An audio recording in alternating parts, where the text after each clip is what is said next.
alif lam mim bahwa Allah itu misterius. Allah punya misteri. Yang kaya, yang senang, jangan kepedean, akan senang selamanya. Bisa jadi dalam misterinya Allah punya rencana yang sebaliknya. Begitu pula yang sedang sedih, yang sedang kesulitan, jangan sedih berlebihan, karena bisa jadi di dalam misteriusnya Allah mempersiapkan kebahagiaan di akhir hidup kita. Amin ya robbal alamin. Yang pasti begitu kita tinggal landas meninggalkan rahim ibunda kita itu seperti pesawat yang tinggal landas meninggalkan bandara tempat kita pernah berada untuk bisa mencapai sebuah tujuan, yaitu kesuksesan dalam hidup. Kita kalau mau sukses, kita harus memegang pedoman yang Allah berikan, yaitu kitab suci Al-Quran. Kita harus berekspresi menunjukkan rasa percaya kita, keimanan kita, bahwa ayat 2, dzalikal kitabu la raiba fihi hudal lil muttaqin. Kalau kita memang menjadi hamba yang bertakwa, maka petunjuk kita itu harus berpegang pada kitab suci Al-Quran. Gimana dengan kitab-kitab lain, hadis, atau mungkin pesan dari ulama, nasihat, tausiah, dan lain sebagainya? Selama beliau berbicaranya bersandar pada Al-Quran, maka tetap itu menjadi huda, petunjuk buat kita orang-orang yang bertakwa.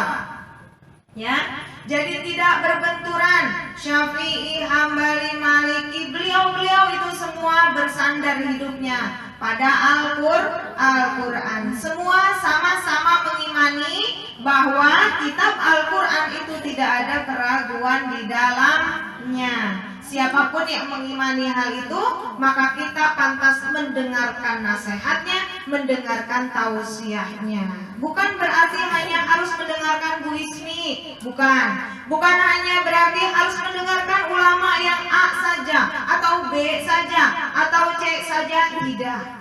Umat manusia itu semuanya ciptaan Allah, makhluk yang harus mengabdi kepada Allah. Pedomannya adalah firman Allah yang ada di dalam kitab suci Al-Quran.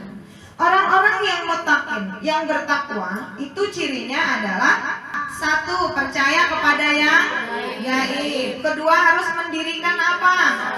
Salat. Ketiga, harus apa? Mengeluarkan dari rizkinya, harus dibelanjakan, dinafkahkan fisabilillah. Suami membiayai hidup istri fisabilillah, bukan? Disuruh tidak sama Allah? Kalau istri membiayai hidup suami, disuruh tidak oleh Allah? Tidak disuruh, tapi kalau ngasih boleh nggak istri ngasih ke suami? Namanya apa?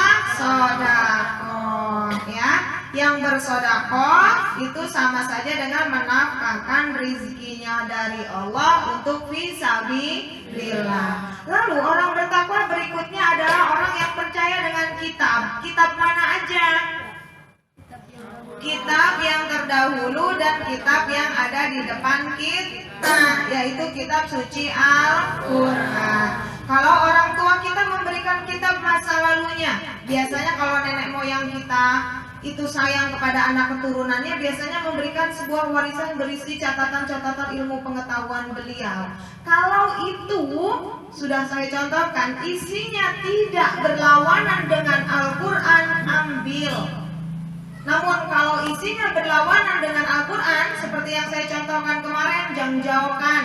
Apa itu? Uluk-uluk Nabi Daud, asihan Nabi Sulaiman, mangka mulak kanu jauh, mangka mulet kanu deket let, kapulet, akmana atina wong sajagat kabeh. Diapalin kakak dulu pernah hafal, dikira benar, enggak taunya tidak benar, ya. Ini adalah mantra-mantra yang banyak bertebaran di tengah masyarakat. Dari mana mantra itu didapatkan? Dari warisan nenek moyang. Warisan nenek moyang itu kitab masa lalu kita, sebelum kita. Kalau kita sudah ada di depan kita kitab suci Al-Quran, lalu kita juga pernah diberi kitab lain. Kalau itu Al-Quran, maka yang dipercayai yang kita ambil hanya kitab suci Al-Quran, ya Bu ya. Tapi kalau dari orang tua kita itu mengajari tentang zikir, cara tahlil, baca istighfar 3 kali, lalu membaca kalimat zikir yang paling afdol, yaitu kalimat la ilaha illallah, dibaca berkali-kali gitu. Nah itu karena memang berdasar pada Al-Quran dan memang tidak bertabrakan dengan Al-Quran, kita wajib mengambilnya dengan penuh keyakinan, yakin bahwa di akhirat nanti semua akan dihitung oleh Allah. Dalam hitungan itu kita harus tidak boleh rugi, kita harus meraih keuntungan. Dan orang yang meraih keuntungan adalah orang yang berpegang pada hidayah Allah. Karena ayat 5-nya bunyinya mereka orang-orang yang menang adalah orang-orang yang berada di atas petunjuk Allah. Seperti pesawat, kalau begitu meninggalkan bandara, dia tetap berpegang teguh, menyambung silaturahim dengan sistem jaringan yang diberlakukan oleh bandara yang tempat dia pergi dan juga bandara yang akan didatangi, ya, tetap menjalin komunikasi, tetap menjalin hubungan, maka pesawat akan sampai ke tujuan dengan aman. Kalau aman, untung apa rugi? Untung. Kita juga sama. Kita datang dari Allah, inna lillah, dan kita harus ilaihi raji'un, harus pulang kepada Allah dengan selamat, bukan dibuang. Ya Bu ya, ini semua sudah kita percayai, sudah kita imani, betul apa betul? Tetapi kita yang dulu, atau orang tua kita yang dulu, atau yang sekarang, suami kita yang sekarang mungkin, ayo kita cek and recheck. Kita cek, jangan-jangan kita masih ada sisa-sisa ciri yang ayat 6 dan ayat 7.